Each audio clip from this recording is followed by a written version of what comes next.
Ok, est-ce que tu savais que la prospérité se cachait? Comme littéralement, la prospérité se cache. Et pour la découvrir, il faut que tu appliques certains principes divins. Et aujourd'hui, je vais te partager les 5 principes divins que tu as besoin de connaître et d'appliquer dans ta vie pour pouvoir accroître la prospérité et finalement devenir prospère.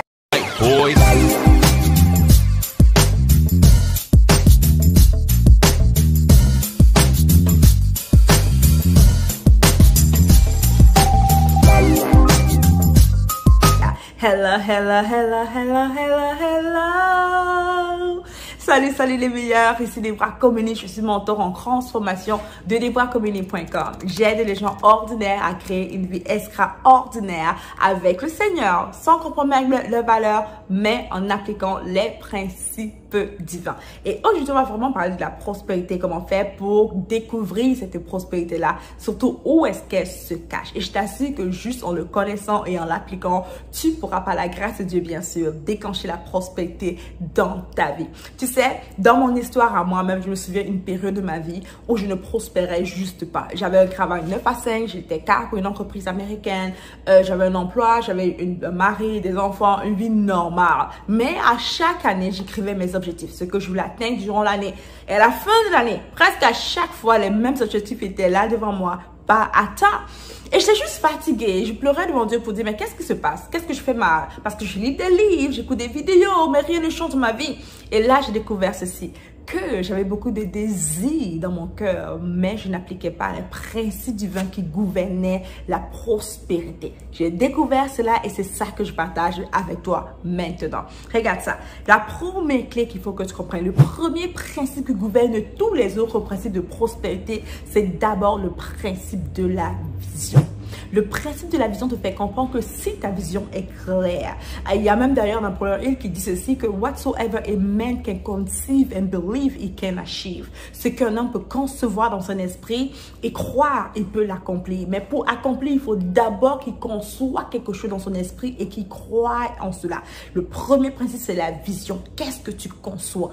Qu'est-ce que tu vois? C'est la première chose. Dès que ta vision est claire, le résultat maintenant va apparaître. Il faut d'abord que ta vision soit claire. Lorsque tu appliques le principe de la vision, tu te rapproches vers le déclenchement de ta prospérité. Premier principe, le principe de la vision. Il faut que ta vision soit claire.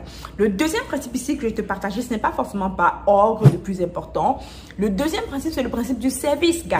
Je me souviens l'année où j'ai le plus prospéré. Comme j'étais en business depuis 2016, dans mon service de coaching depuis 2016, de 2016 à 2019, j'ai généré certains revenus. Mais en 2020, mes revenus ont explosé. Et j'ai fait plus que ce que j'ai fait. Depuis 2016 jusqu'à 2019, j'ai fait au-delà de tout ce que j'ai fait ces années-là, combiné ensemble en un an et encore plus. Qu'est-ce qui s'est passé? À la fin de l'année, je me suis posé cette question. Mais Deborah, qu'est-ce que tu as fait de différent pour que tu puisses prospérer autant? Là, quand j'ai regardé, je me suis rendu compte que cette année-là, j'avais offert plus de services. Je n'ai pas forcément grandi en nombre de clients, mais j'avais offert plus de services. Avec le nombre de clients que j'avais, ça m'a permis de prospérer et de skyrocket mes revenus. Ce que je vais te dire, plus tu offres tes services, plus tu peux prospérer. Maintenant, comprends bien ceci. Comprends que présentement, si tu as un travail 9 à 5, tu es payé en fonction du service que tu offres. Le service que tu offres est connecté à une valeur que l'entreprise juge être nécessaire. Alors, disons que tu gagnes 30 ou 50 000 $ l'année.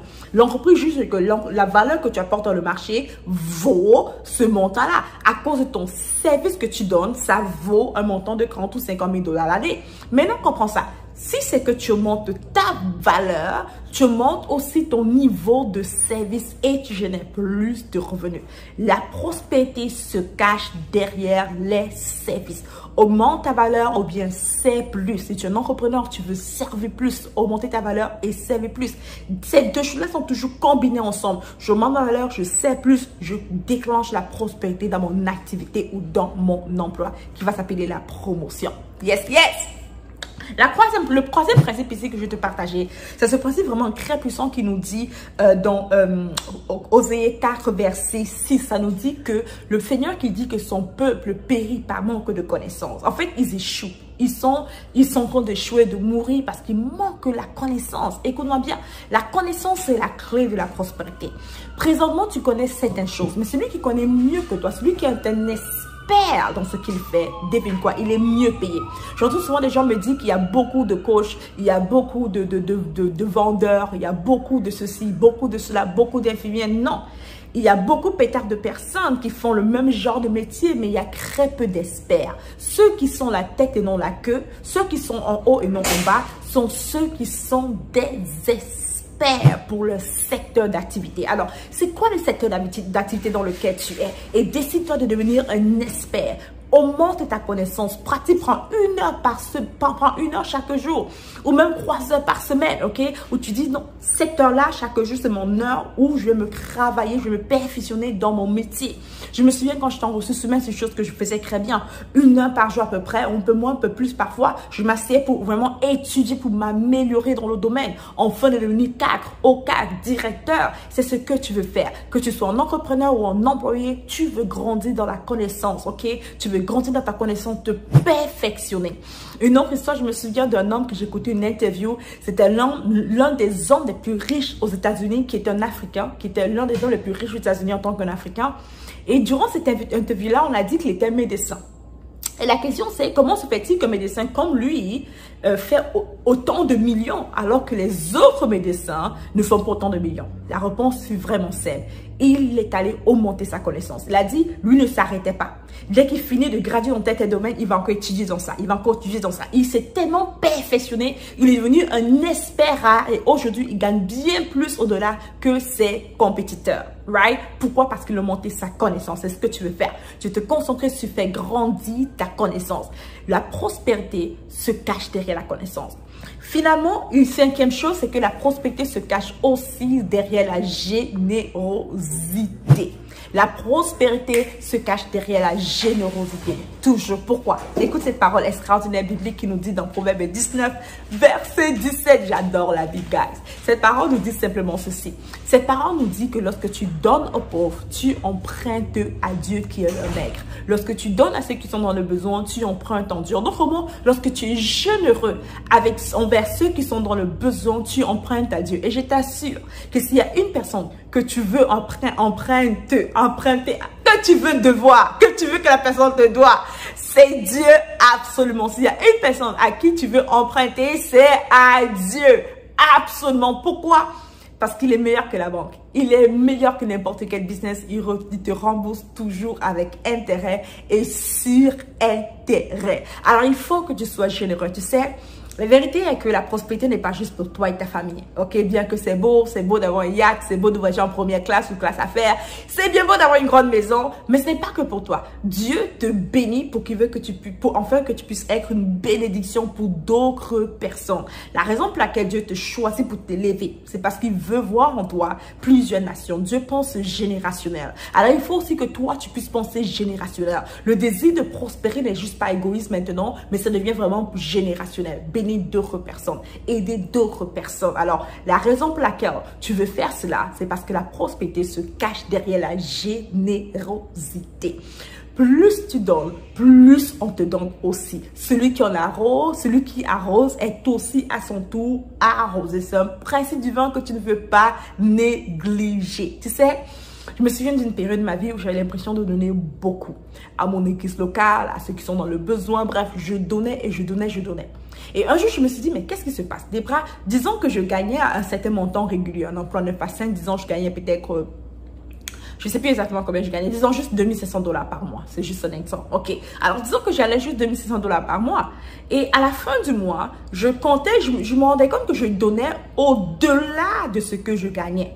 Et je me suis dit, mais d'où vient l'argent que Et j'avais assez pour économiser, pour investir. Je donnais de l'argent à d'autres personnes, j'aidais les gens. Je donnais à mon église locale pour faire des choses et tout ceci. Mais j'avais tellement plus d'argent, j'épargnais, j'investissais quand même. Et un jour, je me suis dit, mais comment c'est possible que je reçois seulement ce salaire, mais je donne autant et j'ai encore plus?